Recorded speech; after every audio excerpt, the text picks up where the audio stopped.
வைகுண்டம் எங்கே என்று நாமும் தேடி ஓட வேண்டாம். வைகுண்டம் எங்கே என்று நாமும் தேடி ஓட வேண்டாம்.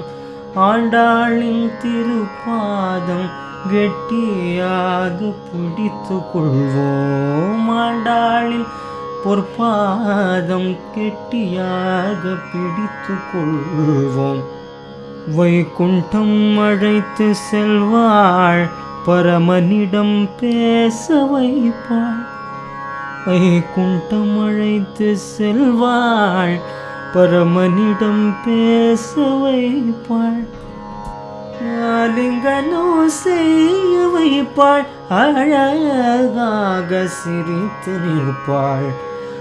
ஆலிங்கனோ செய்ய வைப்பாள், அழகாக சிரித்து நிற்பாள். ஆண்டாளம்மா ஆண்டாளம்மா ஆண்டாளம்மா என்றே நாமம் சொல்லுவோம். ஆண்டாளம்மா ஆண்டாளம்மா என்றே நாமம் சொல்லுவோம். ஆண்டவனை ஆண்டு கொண்டாள் எங்களின் ஆண்டாளம்மா. ஆண்டவனை ஆண்டு கொண்டாள் எங்களின் ஆண்டாளம்மா. ஜெய் ஸ்ரீமன் நாராயணா. இன்றைய நாள் பாசுரம் 22.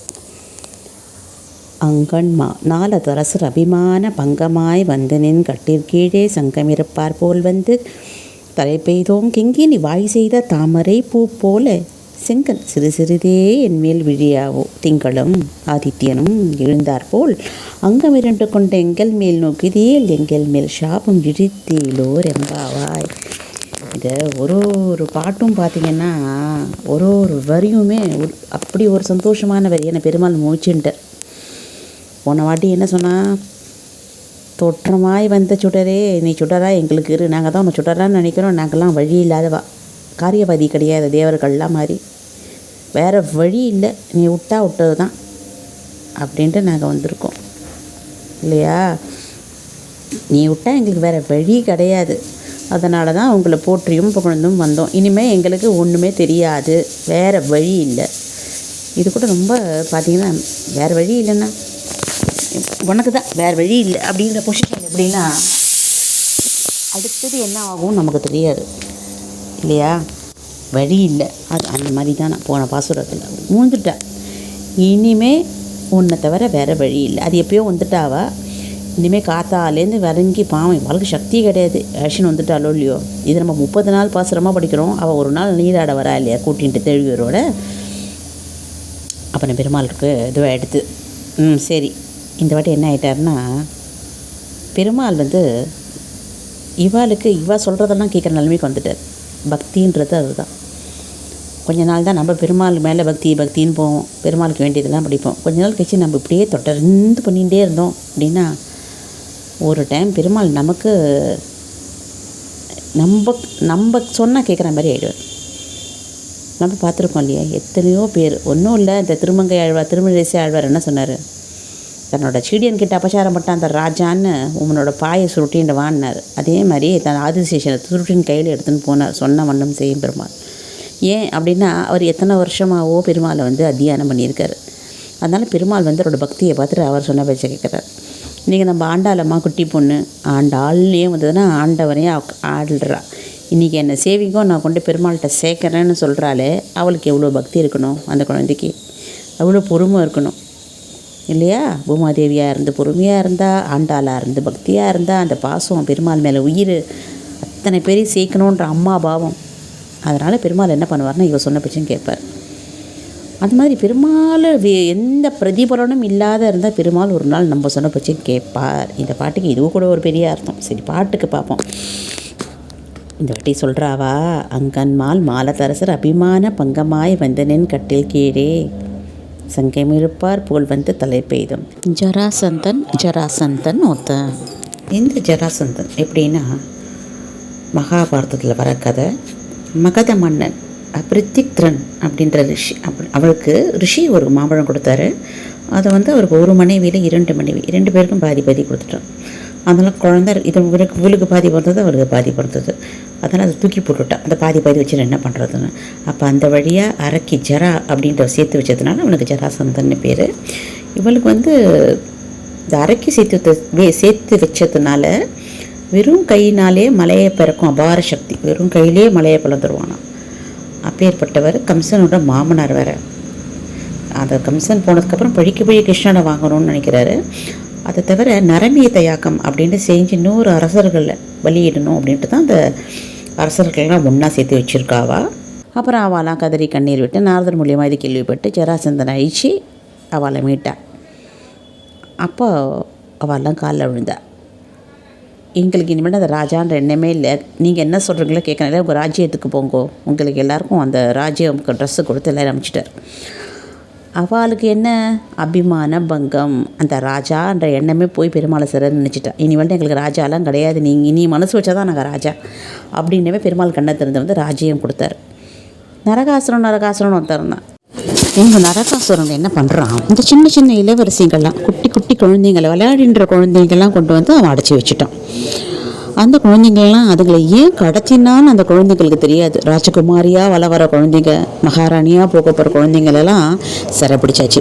அந்த குழந்தைங்களுக்கெல்லாம் பெருசாக எடுத்து, ஆனால் அதுங்க பூர்வ ஜென்ம புண்ணியம் ஜபம் தபம் பண்ண ஆரம்பிக்கவே அவளும் நாரதர்கிட்ட ரொம்ப அழவே. இதையும் நாரதர் தான் கிருஷ்ணர்கிட்ட போய் சொல்கிறாரு. அதனால் கிருஷ்ணர் என்ன பண்ணிட்டாரு, ஜராசந்தனை சத்தியபாமாவோட அழிச்சிட்டு, ஏன்னா அவள் சத்தியபாமாவோட பையன் தான் நரகாசுரன்.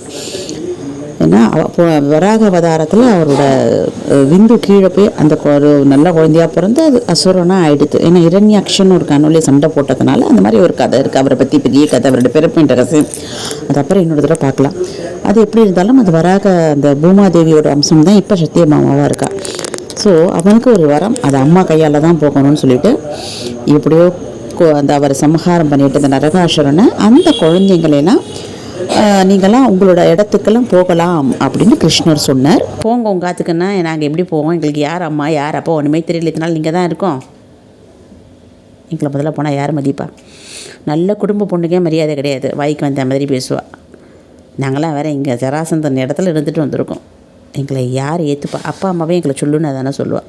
சரி எவனாவது ஒருத்தன் கல்யாணம் பண்ணிட்டா அவன் நல்லா வச்சுப்பானா இல்லையா, நல்லா பொண்டாட்டியே ஆத்துக்காரெல்லாம் சொல்லுவா. அதுவும் நாங்கள் இருந்துட்டு வேறு வந்திருக்கோம், நாங்கள் ஒரு வார்த்தை பேசினா கூட பதிலுக்கு பேசிடுவா, என்னென்னவோ பேசுவா, காது கொண்டு கேட்கவும் முடியாது, வாயெல்லாம் சொல்லவும் முடியாது. ஏன்னா பெண்கள் நிலைமை அப்படி இருக்குது இப்போது இல்லையா. இப்போ அழகாக பொண்ணு இருக்குது, நல்லா அழகாக இருக்குது, நல்லா உத்தமையாக இருக்கா, பதிவிரதையாக இருக்கா, நல்லா கெட்டிக்காரியாக இருக்கானாலே ஆத்துக்கார் நல்லா சாறு மாதிரியாக தான் பேசுவாள் எல்லா காலத்துலேயுமே. அவள் இந்த காலத்துக்கு அந்த மாதிரி. ஸோ இப்படி இருக்கும்போது நாங்கள் எப்படி போகிறது, எங்கே போகிறதுன்னவே. அதான் ஒரு பெண் என்றைக்குமே அவளால் தான் குடும்பம். அந்த எந்தெந்த பெண்ணை திடகாத்திரமாக வைராக்கியமாக இருந்து பெருமாளோட பேரை சொல்லிட்டு குடும்பத்தை விருத்தி பண்ணுறாலோ அவள் பக்கம் பெருமாள் இருப்பார். ஒரு குடும்பம் நல்லா இருக்குன்னா அதுக்கு பெண்களோட கான்ட்ரிபியூஷன் தான் ஜாஸ்தி. ஏன்னா ஆண் பிள்ளைகள் சம்பாதிச்சு கொடுக்குறதோடு ஆகிடுது. அப்புறம் குடும்பத்தில் எவ்வளோ வேலை இருக்குது. குழந்தைங்களை வளர்க்கணும், டைமுக்கு டைம் ஆகாரம் தரணும், வீட்டை சுத்தமாக வச்சுக்கணும், வரவாலை கவனிக்கணும், சாமான்லாம் சமிருத்தியாக வாங்கி நம்மளே போட்டுக்கணும். பணம் கொடுத்தா எடுத்தா ஒரு சில பேர் பணத்தை கொடுத்துட்டு கண்டுக்கவே மாட்டான். ஏன்னா வீட்டில் இத்தனை விஷயங்கள் இருக்குது. அதனால் அந்த ஸ்திரீக்கு தான் நிறைய பவர் தேவைப்படுறது. அதுக்கு தான் எல்லார் வீட்லேயும் பெண்கள் ரொம்ப பக்தியாக இருப்பாள். ஏன்னா தெரியும் அவளால் ஒன்றும் முடியாது, கடவுளுக்கு கொடுத்தோம் இல்லைனான்ட்டு தான் கடவுளை பிடிச்சி போவாள். விரதம் உபவாசம் இருந்தாலும் அந்த சக்தியோடு அவள் வாழ்வாள். அதனால தான் கிருஷ்ண பகவான் பார்த்து அத்தனை பேரையும் தானே பண்ணிவிட்டார். பக்கத்தில் சத்தியபாமா இருக்கா, அவளை அக்செப்ட் பண்ணிட்டான். ஏன்னா அவளும் பூமாதேவியோட அவதாரம் தானே. அதுதான் அவளுக்கும் அந்த அபிமானம் போச்சு, நான் போக மாட்டேன் உன்னையே நம்பி வந்துட்டேன்னு. அவளுக்கு வேறு வழி கிடையாது, அவளே ஏற்றின்ட்டார். ஆனால் நாங்கள் அப்படிலாம் இல்லை. அபிமானம்ன்றதே கோபி இல்லை, எங்களுக்குன்னு ஐடென்டிஃபிகேஷனே கிடையாது. கோபின்னா என்ன அர்த்தம்னா கிருஷ்ணரோட விளையாடுறா. இன்னி வரலையும் கோபிக்கு பேர் இருக்கா, இந்த கோபி பேர் இந்த பேர் இந்த கோபி பேர் இதுன்னு கிடையாது, எல்லாம் கோபிகள். அப்படின்னால நோ ஐடென்டிஃபிகேஷன். எல்லாருமே கிருஷ்ணர் பின்னாடியே கிருஷ்ணர் கோயில் கேட்டால் எல்லாத்தையும் மறந்து போயிடுவாள். மறந்து போய் சாதம் போடுறவா சாதம் போட மாட்டா, அப்படி விட்டுட்டு போடுவா. குழந்தைங்களை பால் கொடுத்தவா விட்டுட்டு ஓடிடுவா.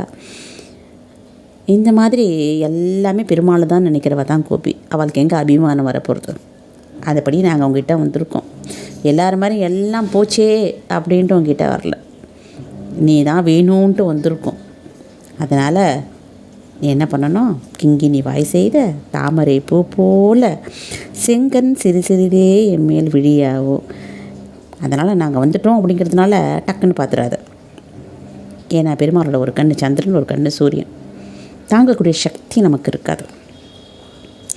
அதனால் கிங்கினின்னா அந்த சலங்கையில் வந்து பார்த்திங்கன்னா, அந்த சலங்கையில் கொஞ்சோண்டு கேப் இருக்கும். அந்த சலங்கை உள்ளுக்குள்ளே வர, வெளியில் ஓடி வர, அதனால் சத்தம் மட்டும் கொடுத்துட்டுருக்கோம். அதே மாதிரி குட்டியாக தர சந்திரனும் சூரியனும் ஒரே சமயத்தில் மலர்ந்தால் தாமரைப்பூ என்ன பண்ணணுன்னா, சூரியன் வந்துட்டானே மலரும், சந்திரன் வந்துட்டானே குவியும். ஸோ அது ஒன்றும் வந்துதான் ரெண்டும் அரைவரையாக இருக்கும். அந்த மாதிரியும் அப்படின்னு சொல்லலாம். இன்னொன்று என்ன சொன்னால்னா, நீ வந்து என்னோடய பாவத்தை சூரியன் மாதிரி இருந்து எங்கள் சாபத்தெல்லாம் அழிச்சிட்டு சந்திரன் மாதிரி குளிர்ச்சி கொடுக்கணும், மனசுக்கு எதத்தை கொடுக்கணும். ஏன்னா சந்திரன் மனக்காரக்கன் இல்லையா, அந்த குளிர்ச்சி கொடுக்கணும். இந்த மீனுமே நம்ம வச்சுக்கணும். எது எப்படி இருந்தாலும் நீ கண்ணை திறந்து பார்க்கணும். எங்களை நாங்கள் எவ்வளோ கஷ்டப்படுறோம், எவ்வளோ பக்தியாக இருக்கோம், எங்களுக்கு என்ன வேணும், யார்கிட்ட நாங்கள் போய் சொல்ல முடியும்? யார் கேட்பா? உண்மையிலே நிறைய பேர் குறை சொல்லுவாளே, எதை நம்பி சொல்கிறா? நம்மக்கிட்ட குறை சொல்கிறா, நம்ம எதனா சீர்த்து வைக்க முடியுமா? நம்ம என்ன பெருமாளா? பாவம், அவளுக்கு ஒரு ஆறுதல். ஆனால் நம்மளால் எதுவுமே பண்ண முடியாது ஒரு சில கஷ்டத்துக்கெலாம். ஆனால் பெருமாள் அப்படியா? இன்றைக்கி போய் அழறோம், இது ஆறாத கஷ்டம் நீ தான்னா, அது எப்படி போகிறது, எப்படி விலகிறது, நம்ம நினச்சே பார்க்குறதுட்டு ஆனால் விலகிடுது. அதுதான் பெருமாள் சாநித்தியம். அது மாதிரி தான் கிங்கினி வாய் செய்த தாமரை பூ போல் செங்கன் சிறு சிறிதே என் மேல் விழியாவோ. எங்கள் மேலே கொஞ்சம் கொஞ்சமாக பாருப்பா. திங்களும் ஆதித்யனும் எழுந்தால் போல் அங்கன் இரண்டு கொண்டெங்கள் மேல் நொக்கிதியேல் எங்கள் மேல் சாபம் இழுத்தீலோர் எம்பாவை. அந்த மாதிரி என்னோடய அழகான சந்திரசூரியன் கண்ணில் பார்த்தா சாபம்லாம் போயிடாதா? எத்தனை பேருக்கு நீ சாபத்தை போக்கியிருக்க? இந்த கஜேந்திரன் அவன் என்ன பண்ணான், பூஜை பண்ணிது போது அகஸ்தியர் வந்தார், கவனிக்கலேன்னு சாபம் யானை. அவனை வந்து ரக்ஷா பண்ணி அவன் சாபத்தை தீக்கலையா? அதை பிடிச்சா முதல்ல ஒன்று இருக்குது, அது சாபத்தை விட்டுருச்சு. ஆஹோ ஹோன்னு கந்தர்வனாக இருந்தவன் அவன் ஒரு முனிவரை சாபத்தை பட்டு அவன் முதலே ஆகிட்டான் கர்வமான்ட்டு. அவன் சாபத்தை போக்கலையா? இல்லையா? எத்தனை பேர் சாபத்தை போக்கியிருக்கே நீ? ஒன்றா ரெண்டா சொல்லிகிட்டே போகலாம். எல்லாரும் சாபம் ஒருத்த வாங்கிட்ட. பிரம்மதேவரே சாபம் இல்லையா? அவர் சாபத்தையும் நீ தான் நிற்கின.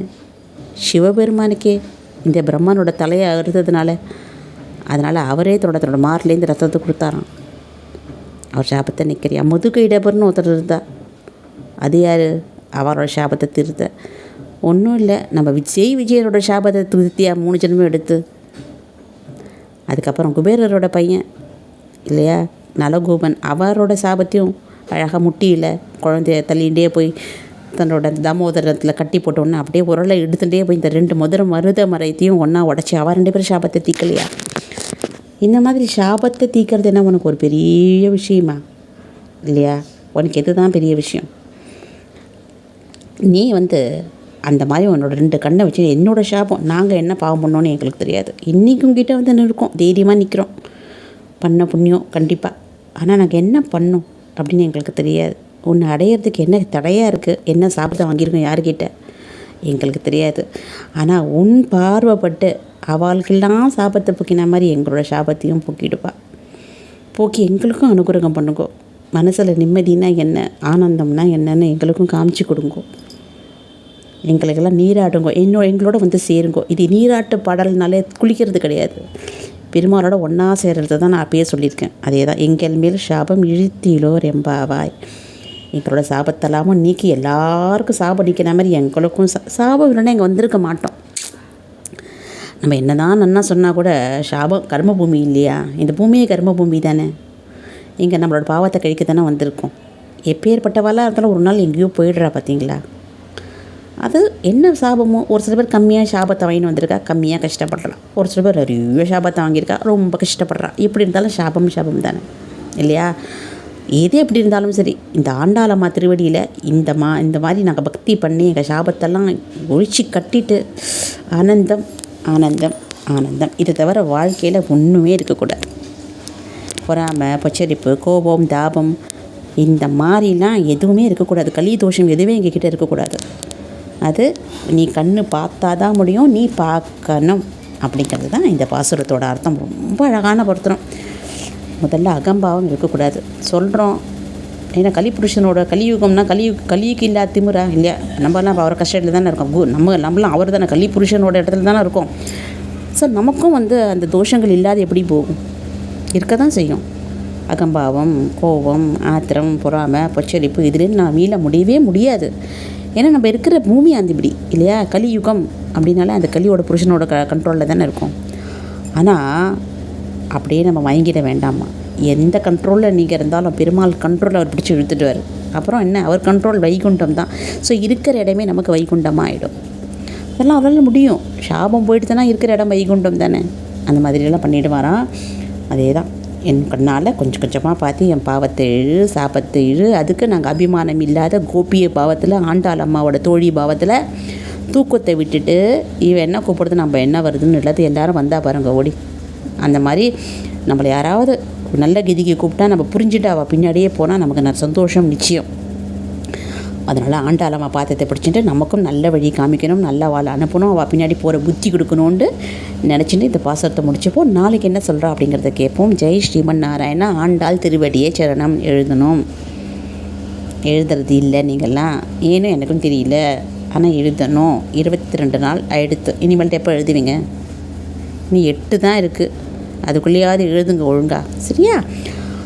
அப்புறம் சப்ஸ்கிரைப், அதான் திருப்பி சொல்கிறேன்.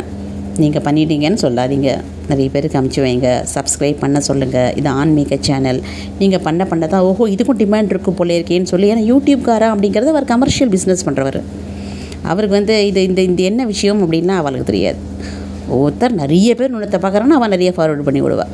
அப்படி தான் அவளுக்கு தெரியும், அவள் அறிவுக்கு. ஆனால் நீங்கள் ஆன்மீக நண்பர்கள் இதுவும் நல்ல விஷயமாக தான் இருக்குது. 4 பேருக்கு அனுப்பணும் பண்ணணும்னு நீங்களும் முயற்சி எடுத்து 4 பேருக்கு அமிச்சா தான் இதை 4 பேர் பார்ப்பான். அப்படி தானே? ஜெய் ஸ்ரீமன் நாராயணா.